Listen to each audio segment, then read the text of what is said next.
Bismillahirrahmanirrahim. Assalamualaikum warahmatullahi wabarakatuh. Apa kabar soleh-soleha semua? Semoga dalam keadaan sehat ya. Nah, hari ini kita belajar tema 1, pertumbuhan dan perkembangan makhluk hidup.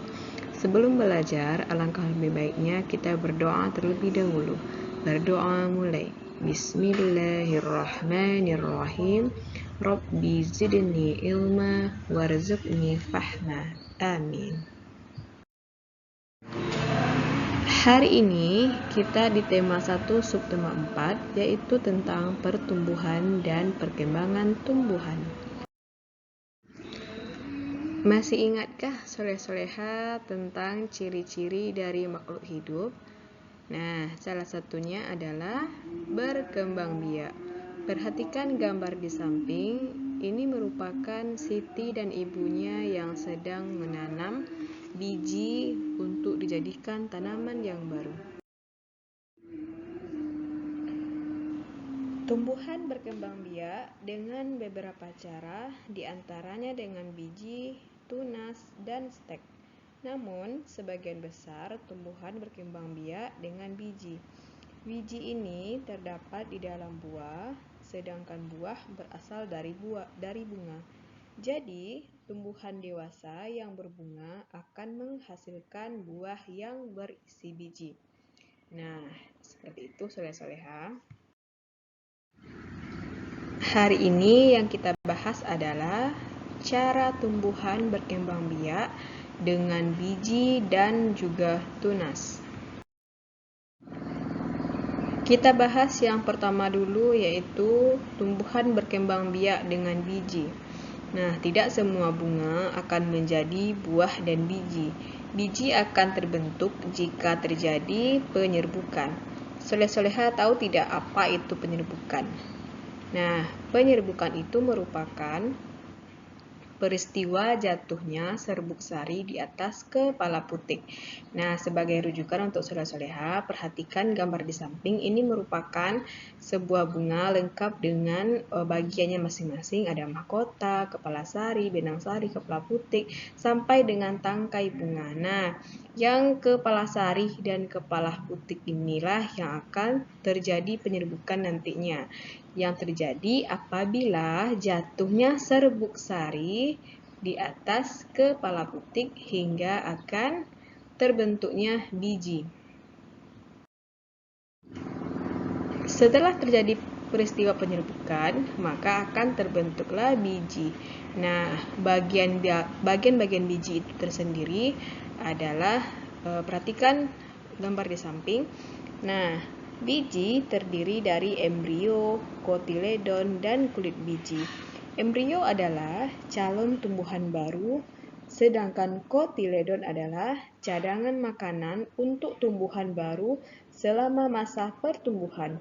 Nah, kulit biji ini berfungsi untuk melindungi biji dari kerusakan yang berasal dari luar biji. Nah, seperti ini ya, sudah tampak dari sebuah biji. Anggap ini adalah sebuah biji dari kacang panjang. Coba soleh-soleha perhatikan pertumbuhan dan perkembangan biji di samping. Nah, awalnya biji akan menjadi tumbuhan yang baru. Yang pertama keluar adalah akarnya. Lalu akan tumbuh tunas, daun atau disebut dengan lembaga, dan juga batang. Tumbuhan akan terus tumbuh menjadi besar, lalu berbunga, berbuah, dan berbiji.